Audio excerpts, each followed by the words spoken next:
Assalamualaikum warahmatullahi wabarakatuh. Bismillahirrahmanirrahim. Wassalatu wassalamu ala rasulillah. La haula wa la quwata illa billahi wa ba'du. Saudaraku seiman yang dimuliakan Allah subhanahu wa ta'ala, di zaman Nabi Shallallahu Alaihi Wasallam banyak sejarah ataupun kisah-kisah sahabat wanita yang sangat menakjubkan.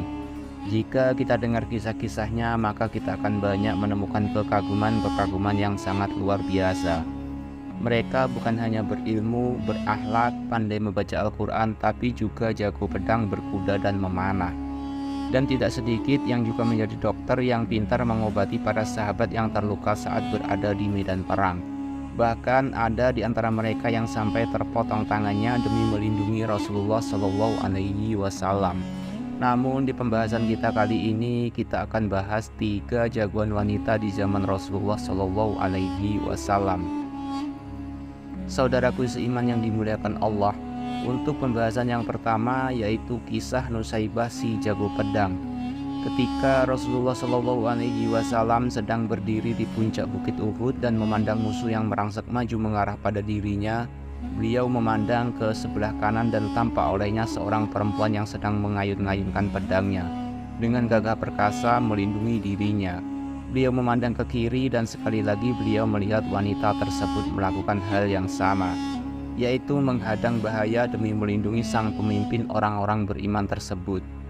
Kata Nabi Shallallahu Alaihi Wasallam, kemudian tidaklah aku melihat ke kanan dan ke kiriku pada pertempuran Uhud kecuali aku melihat Nusaybah binti Ka'ab berperang membela aku. Memang Nusaybah binti Ka'ab al-Ansariyah demikian sangat cinta dan setianya kepada Rasulullah Shallallahu Alaihi Wasallam, sehingga begitu melihat junjungannya itu terancam bahaya, dia maju mengibas-ngibaskan pedangnya dengan perkasa. Maka dengan demikian dia mendapat sebutan Ummu Umaroh. Ummu Umaroh adalah pahlawan wanita Islam yang mempertaruhkan jiwa dan raganya demi Islam. Nusaybah juga termasuk ikut dalam perang Yamamah, yang mana perang ini di bawah pimpinan Panglima Khalid bin Walid. Di perang Yamamah ini Nusaybah pun sampai terpotong tangannya. Saudaraku seiman yang dimuliakan Allah Subhanahu wa taala, kemudian Ummu Umaroh juga pernah bersama Rasulullah Shallallahu Alaihi Wasallam dalam menunaikan Baitul Ridwan, yaitu suatu janji setia untuk sanggup mati syahid di jalan Allah Subhanahu wa taala. Nusaybah adalah satu dari 2 perempuan yang bergabung dengan 70 orang lelaki Ansor yang berbaiat kepada Rasulullah Shallallahu Alaihi Wasallam. Dalam baiat Aqobah yang kedua itu ia ditemani suaminya Zaid bin Ahsim dan 2 orang putranya yaitu Hubaib dan Abdullah. Wanita yang seorang lagi adalah saudara Nusaybah sendiri. Pada saat baiat itu Nabi menasehati mereka dengan berseru, jangan mengalirkan darah dengan sia-sia. Dalam perang Uhud tersebut Nusaybah membawa tempat air dan mengikuti suami serta kedua orang anaknya ke medan perang. Pada saat itu Nusaybah menyaksikan betapa pasukan muslimin mulai kocar-kacir dan musuh merangsek maju. Sementara itu Rasulullah Shallallahu Alaihi Wasallam berdiri tanpa perisai. Seorang muslim berlari mundur sambil membawa perisainya, maka Rasulullah Shallallahu Alaihi Wasallam berseru kepadanya, berikan perisaimu kepada yang berperang. Mendengar seruan Nabi, lelaki itu melemparkan perisainya yang kemudian dipungut oleh Nusaybah untuk melindungi Nabi.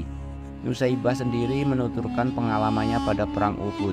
Kemudian Nusaybah bercerita, saya pergi ke Uhud dan melihat apa yang dilakukan orang-orang. Pada waktu itu saya membawa tempat air. Kemudian saya sampai kepada Rasulullah Shallallahu Alaihi Wasallam yang berada di tengah-tengah para sahabat. Ketika kaum muslimin mengalami kekalahan, saya melindungi Rasulullah Shallallahu Alaihi Wasallam. Kemudian ikut serta di dalam medan pertempuran. Saya berusaha melindungi Rasulullah Shallallahu Alaihi Wasallam dengan pedang. Saya juga menggunakan panah sehingga akhirnya saya terluka. Saudaraku seiman yang dimuliakan Allah, ketika ditanya tentang 12 luka di tubuhnya, Nusaybah menjawab dengan melanjutkan ceritanya. Ibnu Umayyah datang ingin menyerang Rasulullah. Ketika para sahabat sedang meninggalkan baginda, lalu Ibnu Umayyah berkata, mana Muhammad? Aku tidak akan pernah selamat selagi dia masih hidup. Lalu Mus'ab bin Umair dengan beberapa orang sahabat termasuk saya menghadapinya. Kemudian Ibnu Umayyah memukulku. Begitulah penuturan sang pendekar wanita tersebut, yaitu Nusaibah yang dapat julukan Ummu Umaroh. Rasulullah juga melihat luka di belakang telinga Nusaibah. Lalu Rasulullah berseru kepada anaknya, "Ibumu, ibumu, badutlah lukanya. Ya Allah, jadikanlah mereka sahabatku di surga." Mendengar itu, Nusaibah berkata kepada anaknya, "Aku tidak peduli lagi apa yang menimpaku di dunia ini." Begitulah kesetiaannya Nusaibah kepada Rasulullah Shallallahu Alaihi Wasallam. Kemudian kisah yang kedua adalah kesatria berkuda hitam. Siapa kesatria berkuda hitam ini? Itulah Haulah binti Azur. Dia seorang muslimah yang kuat jiwa dan raga. Sosok tubuhnya tinggi, langsing, dan tegap.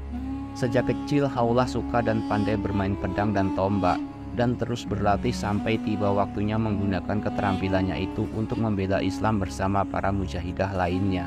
Diriwayatkan betapa dalam salah satu peperangan melawan pasukan kafir Romawi, perang ini masih di bawah kepemimpinan Panglima Khalid bin Walid.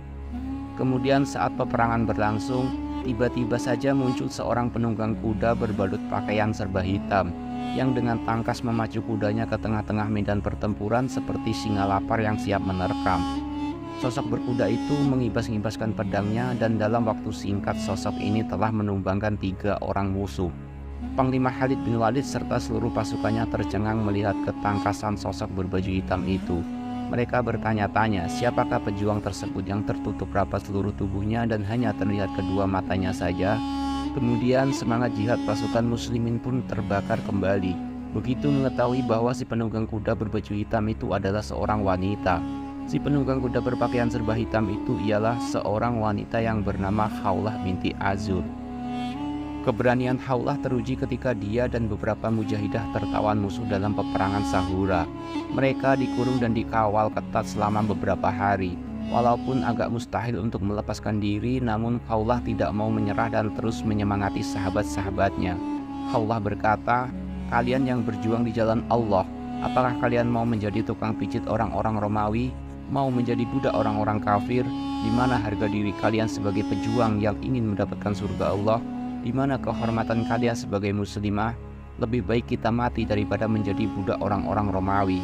Demikianlah Haulah terus membakar semangat para muslimah, sampai mereka pun bulat tekad melawan tentara musuh yang mengawal mereka. Rela mereka mati syahid jika gagal melarikan diri. Haulah terus beri semangat dengan berkata, "Janganlah saudariku sekali-kali gentar dan takut. Patahkan tombak mereka, hancurkan pedang mereka, perbanyak takbir serta kuatkan hati. Insya Allah pertolongan Allah sudah dekat." Dikisahkan bahwa akhirnya karena keyakinan mereka, Haulah dan kawan-kawannya berhasil melarikan diri dari kurungan musuh. Subhanallah. Saudaraku seiman yang dimuliakan Allah Subhanahu wa Ta'ala, kisah yang ketiga adalah Nailah si cantik yang pemberani. Nailah binti Al-Farafisah adalah istri Khalifah Utsman bin Affan. Dia terkenal cantik dan pandai. Bahkan suaminya sendiri memujinya begini, "Saya tidak menemui seorang wanita yang lebih sempurna akalnya dari diriku. Saya tidak segan apabila ia mengalahkan akalku," kata Utsman radhiyallahu anhu. Mereka ini menikah di Madinah Al-Munawwarah, dan sejak mereka menikah, Utsman kagum pada tutur kata dan keahlian Nailah di bidang sastra. Karena cintanya, Utsman paling senang memberikan hadiah untuk istrinya itu. Mereka dikaruniai satu orang anak perempuan, namanya adalah Maryan bin Utsman. Singkat cerita, ketika terjadi fitnah yang memecah belah umat Islam, fitnah ini terjadi pada tahun 35 Hijriah. Nailah ikut mengangkat pedang untuk membela suaminya. Ketika ada seseorang musuh menerobos masuk dan menyerang dengan pedang pada saat Utsman sedang memegang mushaf atau Al-Quran. Kemudian seseorang pemberontak lain masuk dengan pedang terhunus, dan Nailah berhasil merebut pedang itu. Namun si musuh kembali merampas senjata itu dan menyebabkan jari-jari Nailah terputus. Saudaraku seiman, di kejadian itu Utsman bin Affan syahid karena terkena sabetan pedang pemberontak tersebut saat memegang mushaf atau Al-Quran, sehingga tetesan darahnya jatuh pada ayat 137, yaitu surah Al-Baqarah yang berbunyi, "Maka Allah akan memelihara engkau dari mereka." Air mata Nailah tumpah ruah saat memangku jenazah sang suami. Ketika kemudian ada musuh yang dengan penuh kebencian menampari wajah Utsman yang sudah wafat tersebut, Nailah lalu berdoa, "Semoga Allah menjadikan tanganmu kering, membutakan matamu, dan tidak ada ampunan atas dosa-dosamu." Dikisahkan dalam sejarah bahwa si penampar itu keluar dari rumah Utsman dalam keadaan tangannya menjadi kering dan matanya buta. Kemudian sesudah Utsman wafat, Nailah berkabung selama 4 bulan 10 hari. Ia tak berdandan dan juga tak berhias, dan tidak meninggalkan rumah suaminya Utsman ke rumah ayahnya. Nailah memandang kesetiaan terhadap suaminya, sepeninggalnya lebih berpengaruh dan lebih besar dari apa yang dilihatnya. Terhadap ayahnya, saudara perempuannya, ibunya, dan juga kerabatnya. Ia selalu mendahulukan keutamaannya, yaitu mengingat kebaikan suaminya di setiap tempat dan kesempatan. Ketika Utsman terbunuh, ia mengatakan, "Sungguh kalian telah membunuhnya, padahal ia telah menghidupkan malam dengan Al-Quran dalam rangkaian rakaat." Wallahu a'lam bishawab. Saudaraku seiman rahimakumullah, semoga dengan pembahasan ini kita semua, khususnya para muslimah, dapat mengambil hikmah dan teladan dari mereka. Amin ya robbal alamin. Jika saya ada salah dalam penyampaian ini, saya mohon maaf yang sebesar-besarnya, karena sesungguhnya kebenaran itu hanya milik Allah Subhanahu wa Ta'ala, dan kesalahan itu milik saya sebagai manusia biasa. Saya akhiri, subhanaka Allahumma wa bihamdika, asyhadu an la ilaha illa anta, astaghfiruka wa atubu ilaik. Wassalamualaikum warahmatullahi wabarakatuh.